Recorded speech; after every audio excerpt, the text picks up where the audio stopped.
అనగా నువ్వు నేను పనికొచ్చే పాత్రలుగా దేవుని చేతిలో వాడబడాలంటే దేవుడు నీ జీవితంలో, నా జీవితంలో కొన్ని శ్రమలు అనుమతిస్తాడు, కష్టాలు అనుమతిస్తాడు, ఆకలి మంటలు అనుమతిస్తాడు, ఆర్థిక సమస్యలు అనుమతిస్తాడు, అపజయాన్ని అనుమతిస్తాడు, అవమానాన్ని అనుమతిస్తాడు. సో జీవితంలో మర్చిపోకండి, శ్రమలు కష్టాలు మీరు కలిగి ఉంటున్నారు అంటే, వాటి గుండా వెళుతున్నారు అంటే, నీలో నుండి ఒక మంచి ఆత్మీయ వ్యక్తిని బయటికి తీసుకురావడానికే, నీకేదో ఒక విలువైన పాఠాన్ని నేర్పించటానికే, నిన్ను తన దగ్గరికి మరింతగా చేర్చుకోవడానికే, నువ్వు 10 మందికి ఉపయోగపడే వ్యక్తిగా మార్చడానికే దేవుడు నీ జీవితంలో శ్రమలను కష్టాలను అనుమతిస్తాడు.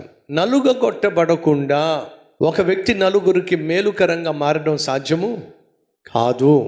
నీ అసలు సిసలైనటువంటి తత్వము, వ్యక్తిత్వము ఎప్పుడు బయటపడుతుందయ్యా అంటే, నువ్వు నలుగగొట్టబడినప్పుడే, శ్రమల గుండా కష్టాల గుండా వెళుతున్నప్పుడే.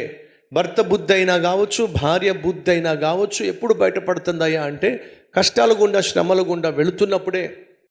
ఆర్థిక ఇబ్బందుల గుండా వెళుతున్నప్పుడు భార్య భర్తను చూసి ధైర్యంగా ఉండండి, ఇంతకాలం మనకి ఎప్పుడు ఆర్థిక ఇబ్బందులు రాలేదు, ఇప్పుడు కొంచెం ఆర్థిక ఇబ్బందులు గుండా మనం వెళుతున్నాం, సమస్యలు ఎలాగో వచ్చినాయో అలాగే మనల్ని విడిచిపెట్టి వెళ్ళిపోతాయి, మీరేమీ కృంగిపోకండి, మీరు ధైర్యంగా ఉండండి అని భార్య చెప్తుందనుకోండి, నిజంగా ఆమె ఉత్తమురాలు.